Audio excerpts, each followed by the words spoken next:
Setsima TV, l'actualité en temps réel dans la spontanéité et la rigueur. Setsima TV, xibaar yu wér te wóor. N'oubliez pas de vous abonner et d'activer la cloche pour recevoir les notifications. salaamaaleykum mbokk internet yu Setsima TV ñu ngi leen di nuyu di leen siyaar di nuyu képp koo xamante ne bi waxtu bi yaa ngi àndandoo ak ñun ñu ñëwaat ci seeneen benn émission tey nag ñu ñëw fii ci Maris seet si fi koo xamante ne bi ndaanaan la waaye itam kàngam la di borom xam-xam di jeune boo xamante ne bi il est engagé donc engagé ci lu bëri engagé ci développer réewam waaye engagé ci li nga xamante ne bi mbokk yi dafay gën a firndeel rek ne moom tey li mu jàng daf koy wane daf koy fësal ci demoon bi nga xamante ne bii ci lay yëngu muy développement dañu leen di xamaleeg moom Abdou Sarr ñu ngi lay nuyu. fay naa la suñu Xaadim maa ngi lay sant di la gërëm di nuyu Sénégal yëpp di nuyu mbokk internet yi di leen remercier ci seen teewaay ci seet si bi ngeen ma seeti fii ci Maris merci beaucoup Xaadim kontaan naa ci bu baax. jërëjëf bu ñu waxee Abdou Sarr tey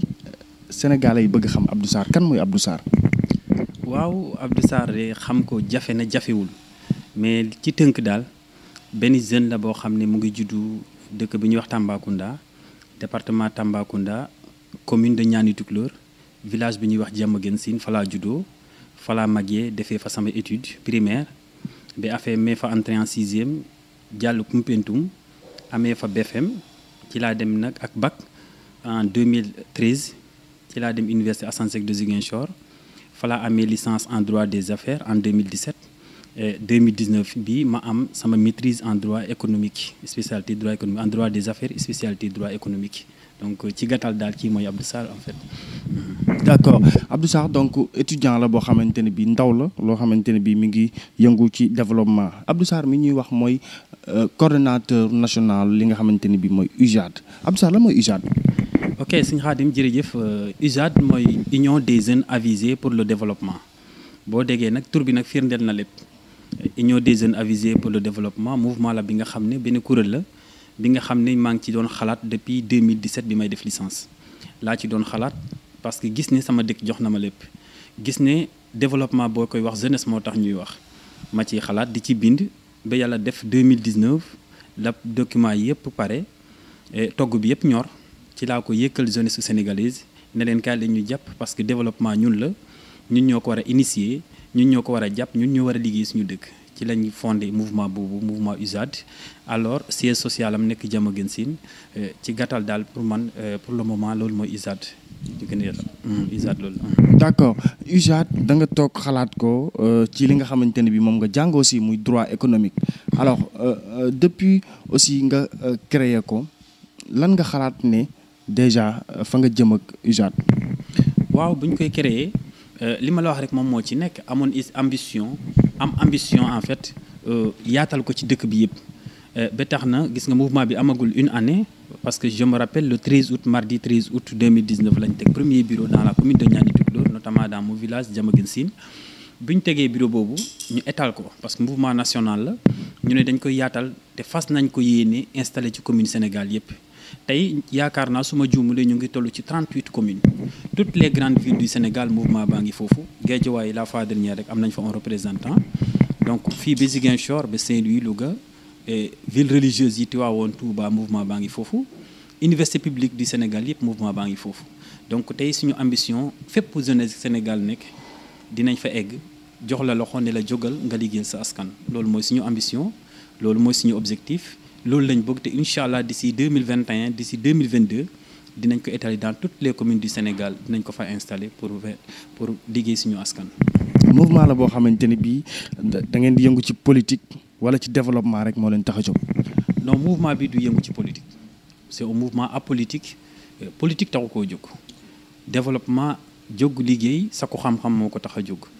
ba tax na ci biir statut yi sax article 4 moo ko prévoir ne. Le mouvement est le caractère apolitique du mouvement article 4 des statuts juridiques moom moo ko prévoir donc politique taxu ñoo jóg parce que ci biir mouvement bi da nga gis ci benn commune on kii nu mu tuddati coordinateur wala coordinatrice boo xam ne PASTEF la bokk wala APR wala beneen parti wala Rewmi nga gis ne beneen ci biir membre du bureau ki topp ci moom sax bokkul ci moom parti donc loolu mooy charme mouvement bi ay jeunes la yoo xam ne bu ñu dajaloo di wax ci mouvement bi dañuy fàtte lépp luy politique dañuy fàtte parti politique ñun daal benn parti lañ am muy Sénégal benn xol lañ am également muy Sénégal moo jeex suñu xol moo tax ñu jóg tey fippu ne pare nañ ci ay sànni xeer pare nañ ci wax lu ñaaw pare nañ ci yàq les biens publics mais daal dañuy jóg pour jàppale suñu askan ci li ñu mën donc moo tax mouvement bi tey loolu mooy charme bi te loolu moo tax mu gën a étalé wu te je suis convaincu d'une chose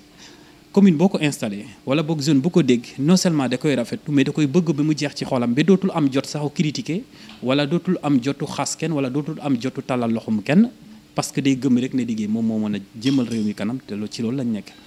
li may jaaxal rek mooy su fekkee ni tey yënguwoo si politique pour nga am ku la jàppale dafay jafe alors yan fonds ngeen di rouler en tant que mouvement bi nga xamante ne bii mooy UJAD. waaw wax nga dégg loolu mooy li ma la wax gis nga sénégalais yi daa am définition bu ñuy jox patriotisme alors que moi je le vois mal être patriote du chaque jour nga nekk ci kanamu télé wala ci kanamu public internet yi di wax di critiquer di xaas au moment où sa quartier wala sax sa kër boo fa demee am na loo fa war a def te defoo ko donc être au patriote pour man sumeeku rek liggéey sa dëkk la boo waxee sumeeku liggéey sa dëkk yàlla suñu borom moom moo may te may yi bokkul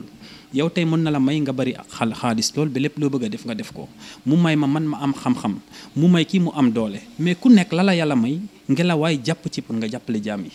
donc mouvement bi ci loolu la sukkandiku moo tax ba léegi li ñuy réaliser amagul benn partenaire bu ci dugal loxoom amagul benn autorité politique bu ci dugal loxoom ça ne veut pas dire que duñ leen tendre loxo mais dugalaguñ ci seen loxo te pourtant ñu ngi def ay réalisations également am nañ benn calendrier boo xam ne dañ ko ficelé fas yéene koo def et si je prends l'exemple de ma commune de la commune de Niani Tukulóor envisagé nañ fa def ay formations pour les groupements féminins loolu dinañ ko def créé nañ beneen kii nu mu tuddati beneen kuréel dans le domaine éducatif parce que mouvement bi ci domaine yooyu lay yëngu domaine éducatif environnemental agricole et par extension sanitaire dans le domaine éducatif créé nañ en réalité benn concours général bu ñu tuddee CS concours inter-élèves pour le culte de l'excellence alors concours boobu lañ ci fas yéene mooy dajale élèves yi ñuy def jongante seeni biir pour en quelque sorte favoriser lu ñuy wax excellence au niveau des écoles donc loolu domaine éducatif fixé nañ objectif boobu te commencé nañ ko sax dans la commune de Niani Tukulóor incha allah. d'accord alors li ma bëgg a wax rek mooy déjà amul leen fonds de roulement boo xamante ne bii moom ngeen di doxale mais ñan ñoo mën a nekk seen ay partenaires ëllëg parce que ku wax développement xam ne ñi mu war a mën a soxal bëri na. waaw suñu partenaire nag bon bëri na parce que mouvement bi comme ni ma la waxee ci wàllu éducation lay yëngu domaine de prédilection lii la éducation environnement agricole et par extension sanitaire alors dans le domaine éducatif képp ko nga xamante ne ni yaa ngi yëngu ci njàng wala jàngale ñu ngi lancé un appel fort au ministère de l'éducation nationale ñu ñëw jàppale ñu parce que ñun en quelque sorte lii rek moom moo ñu tax a jóg soutenir suñu xale yi parce que tey gis nañ ne xam-xam mu ngi commencé rafle Sénégal un quelqu'un comme Cheikh Anta Diop un quelqu'un comme Senghor le premier agrégé en grammaire en Afrique kooku pour mu juddooti ci dëkk bi nga xamante ne nii tey vraiment foofu mi ak caaxaan ni mu ngi jël au-dessus dina xaw a compliqué moo tax ñu ne loolu nañ ko téye dëkk wax dëgg ni yàlla dëkk amul benn dëkk bi nga xamante ni à travers le monde les grandes puissances amul kenn koy consulter seen adresse politique wala woy wala fecc développé leen amul dëkk lan moo koy développé liggéey ak sa ko xam-xam na jeunesse bi dugal leen loolu seen bopp moo tax ñun on est des jeunes avisés yi nga xamante ne nii gis nañ suñu réew fu mu jëm ñu bëgg a dox seen digganteem ak échec boobu moo tax ñu prévoir lii nii dans le domaine éducatif on tend la main au ministère de l'éducation nationale ak les acteurs yi ci nekk te incha allahu rabbi tamit tey bii may wax ak yow ubbi na ñaari plateforme pour les élèves de la 3e ak pour les élèves de la terminale dinañ leen defal ay cours à distance tey la ñuy démarrer am nañ ay professeurs yu leen war a encadrer élèves yi créé nañ plateforme yi ba ajouté leen incha allah tey la cours yooyu di démarrer à distance te parce que gis nañ ne mbas mi perturbé na système éducatif bi élèves yi toog nañ donc pour man jàng oui baax na ci examen nga avancé baax na mais la ñu war a séentu ci biir njàng du diplôme kese diplôme papier la bu ñu def doom turu doomi nit ki doomi aadama bi mais la war a soxal doomi aadama ca jàng sa ko xam-xam la moo tax même examen bu mënatul am na nit ñi comment continuer di jàng parce que xam-xam du des nañ xam c'est important moo tax ñu def ñaari plateforme yooyu bëgg encadrer suñu rak yi à distance ajouter leen élèves yi duñ fay dara encadreurs yi duñ fay dara ñun kay ñun ñooy reyante bu ci amee élève boo xam ne sax amul lu mu jëndee connexion dinañ ñaqante dinañ rente ba wutal la connexion nga mën a participer ci cours yi. c'est important donc loolu c'est important Ousmane mais aussi li ma bëggoon xam rek mooy vision future li nga xamante ne bi mooy UJAD lan la. ok bon vision future UJAD le plus important mooy que ne ñu dugal ci jeunesse boppu jeunesse su sénégalaise ne développement d'abord jeune la ku yeewu ci dëkk amal nga dëkk ba bor. juddu ak yar doy na ci bor donc boo juddoo Sénégal màggee Sénégal jox la lépp man chaque jour dama koy def damay def ay communication yu bëri def na ay conférence université Assane Seck partout ay Bignona ay Kolda Dakar Ziguinchor yëpp damay def ay communication mais message ba may passé la plupart du temps mooy lan mooy que ne na jeunesse bi xam ne amal na bor dëkkam man dama koy wax chaque jour jàng naa primaire bi am sama maîtrise amuma benn wéyjur boo xam ne mën na ma fayal sax école primaire amuma ko oui donc c'est l'État sénégalais qui a assuré mon cursus musuma xam sama enseignant lan lay fayee ko te boo waxee état yow la man Ousmane et cetera suñu papa yi ñoom ñooy cotiser impôt yooyu la ñuy fayale élèves yi pour ñu jàng mais président du décaisser xaalisam ministre de l'éducation nationale du décaisser fonds am di fay ñun ñooy fayal suñu bopp lu ñuy jàng loolu boo ko jàngee ba yàlla mas may la as tuut ci xam-xam la ca gën mooy nga delloo ko sa askan man loolu laa xam amuñu dara mais di ñu xam nañ ko jàppale suñu askan rek te yàlla tax pour man appel boobu la ñuy lancer la jeunesse sénégalaise à ce que ñu jóg bàyyi xasante bi bañ a am jotu fo nañ dem sakku ji xam-xam takku liggéey lii rek moo mën a développer le dëkk te ñu moytandiku politique bi ça ne veut pas dire que duñ def politique mën nañ def politique parce que politique sax ci depuis yonent yi la ba léegi politique fa la juddoo ku jàng histoire Firawna ak Moussa nga xam ne politique yàgg na ci àdduna mais politique ba may wax mooy nga bëgg jël ko bëgg ko def métier ba yow dootoo tal lenn lépp looy lijjanti mooy nooy def ba am 4 50 millions nooy def ba tabax sa kër c'est dangereux donc la ñu war a soxal tey mooy ñu dem takku liggéey message boobu la ñu war a penser ñu lañ bëgg a passer suñu jeunesse bu ñu demee Louga récemment le 14 et 15 mars def fa benn panel conférence sama xarit la Lamine Diagne maa ngi koy nuyoo au passage moom moo ko animé woon mu def fa waxtaan bu am solo le lendemain ñu sumeeku def setal def foofu benn juma boo xam ne maara daytaal yi xawoon na am ay tilim ñooyu ñax ba fa la ne ko ñu rati ko yëpp defal ko ba mu jekki mais tey UJAD partout au Sénégal UJAD Louga moom moo gën a dox parce que bi ñuy ces jeunes yi rendre nañ compte ne kon nii la ñu war a fonctionner jóg liggéeyal suñu bopp li nga xamante ne nii mënal nañ ko sa bopp suñu ko defal sa parce que wolof Njaay wax na ko ñax ci buntu kër borom kër moo koy bayal boppam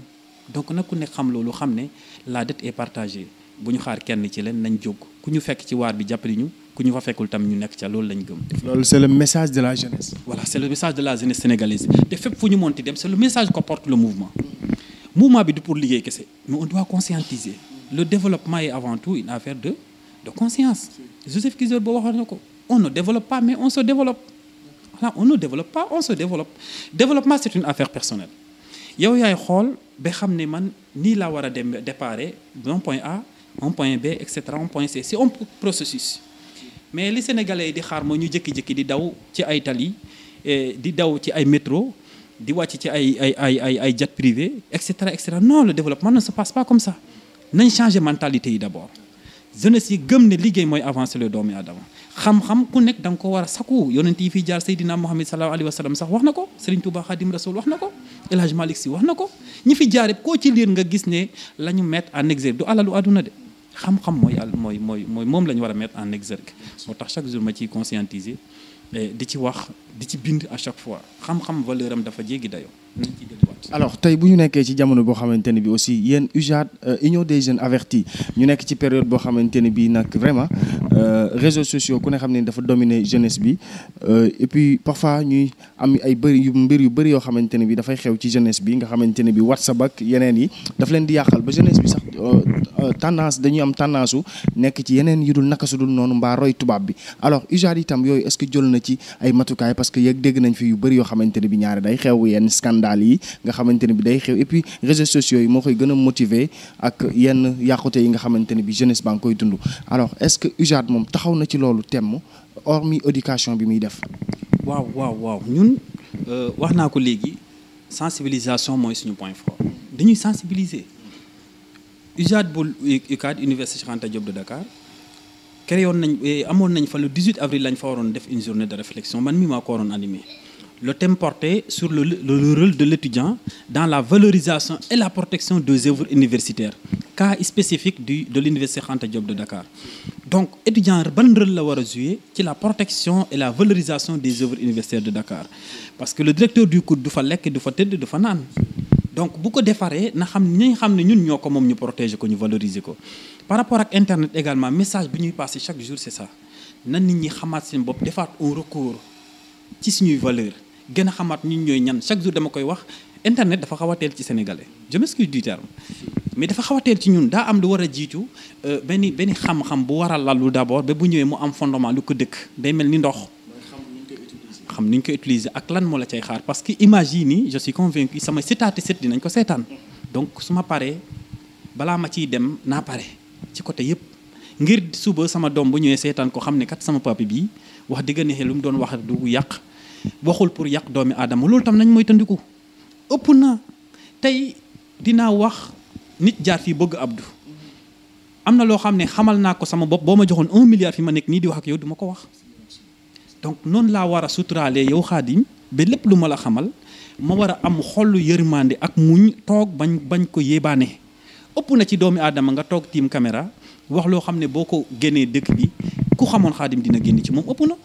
te yàlla suñu borom tiim ñun ñëpp waxuma la nga bëgg a def mais lépp loo bëgg a xalaat sax yàlla xam na ko ngay def la safaan mu suturaal la nga def la safaan génni sa ne gis nit def safaan nga wéeje ko kon ana ñu fuñ jëm dans quel monde sommes-nous télévision tamit yàgg naa ko wax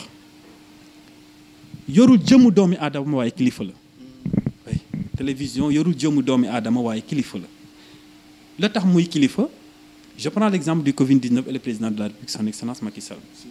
tey bu génnoon léegi ne 18h dinaa def déclaration 17h00 kër yëpp dem concentré wu ci télé bi kilifa loolu mooy kilifa mooy ki ñuy xaar moom mu nekk kilifa war a ñëw toogaat télé kon ak képp ku mu mën doon âge boo mën a am boo jógee sangu wala yaa xam daal nooy def nga ne yaa ngi dem télé xamal ne sol nga mbubu kilifa parce que kilifa ngay fekki xamal lan nga fay wax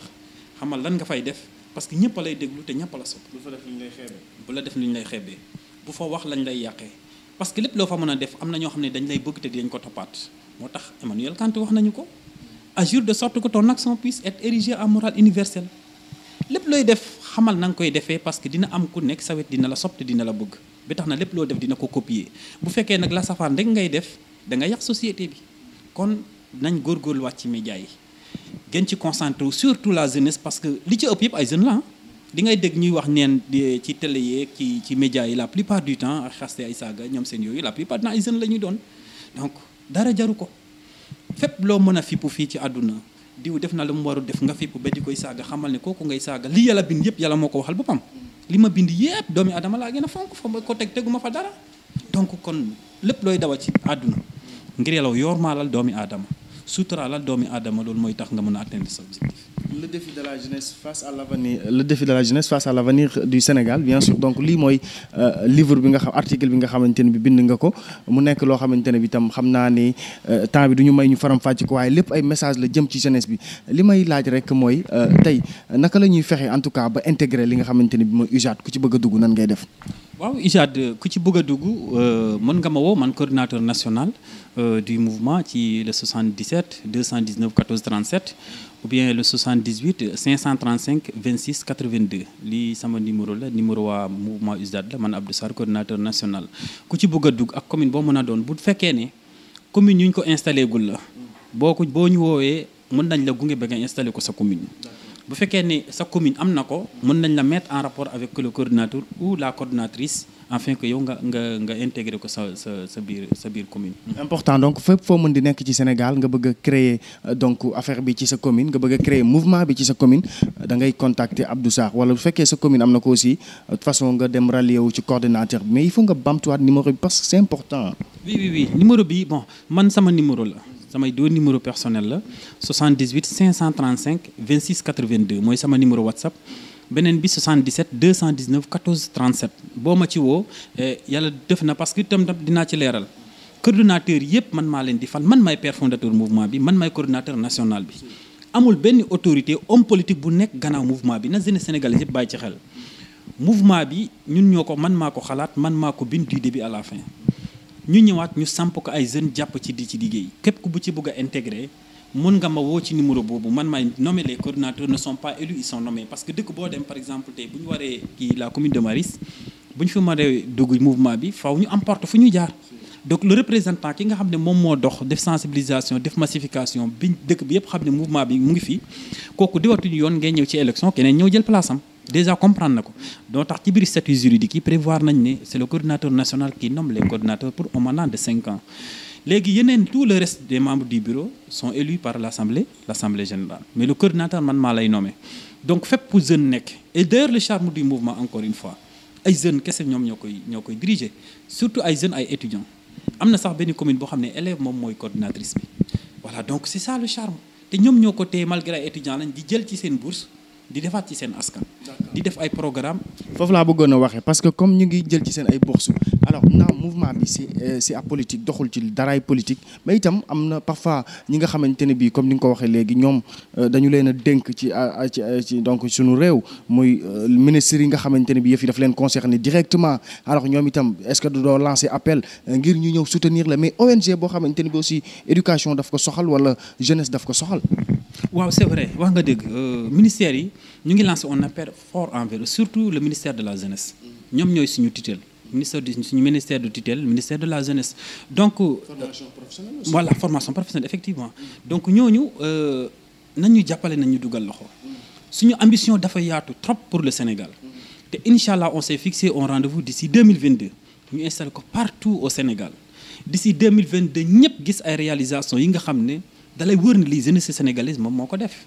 donc jeunes yi pare nañ pour loolu ñu ngi liggéey ci loolu mais nañu ministère de la jeunesse appuyé donc madame Néné Fatoumata Tall bu dee mu ñuy dégg ñu ngi koy lancer un appel fort à ce que moom mu recevoir ñu mu gunge ñu pour suñu mission bi nga xamante ne sumb nañ ko uniquement pour rendre service à notre communauté loolu rek moo ñu ci soxal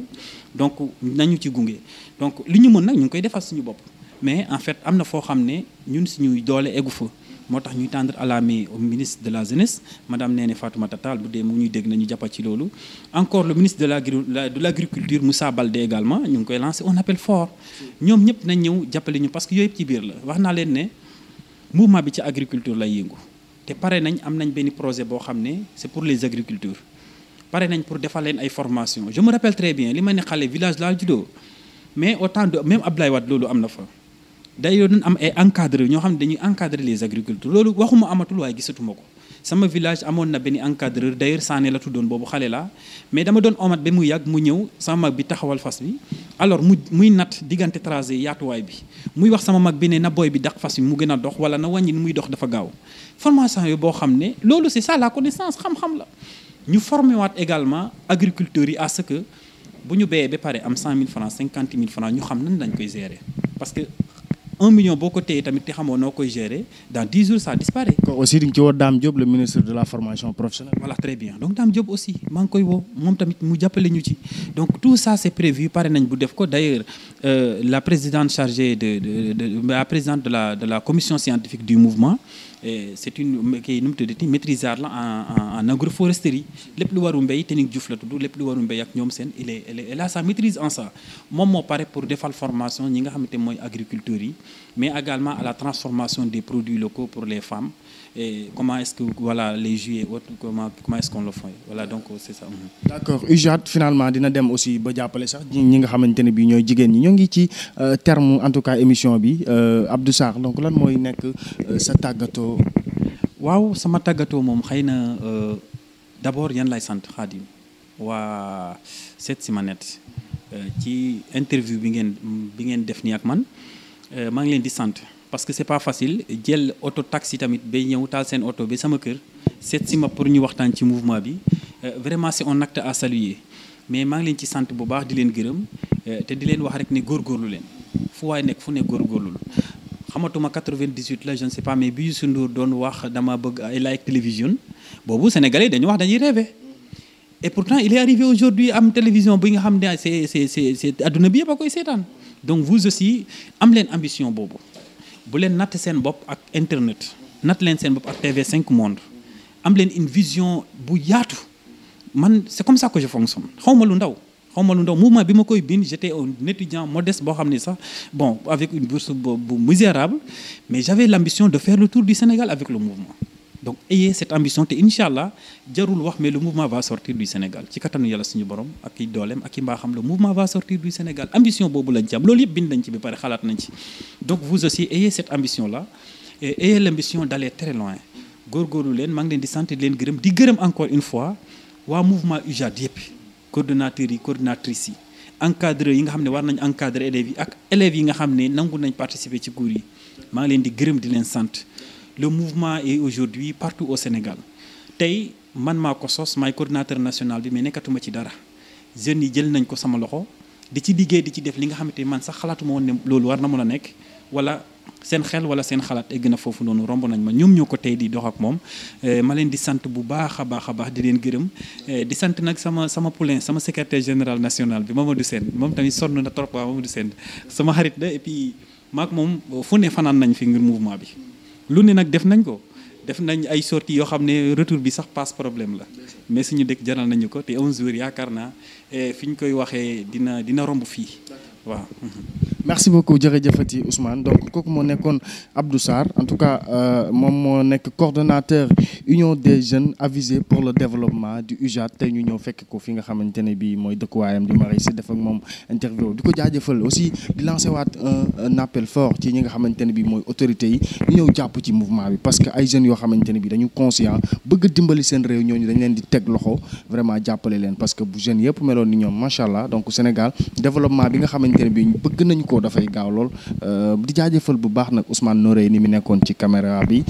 ci cadrage bi ak ci montage bi di ko jaajëfal bu baax di leen jox dig daje incha allah ci beneen jotaay. Setsima TV, l'actualité en temps réel dans la spontanéité et la rigueur. Setsima TV, xibaar yu wér te wóor. N'oubliez pas de vous abonner et d'activer la cloche pour recevoir les notifications.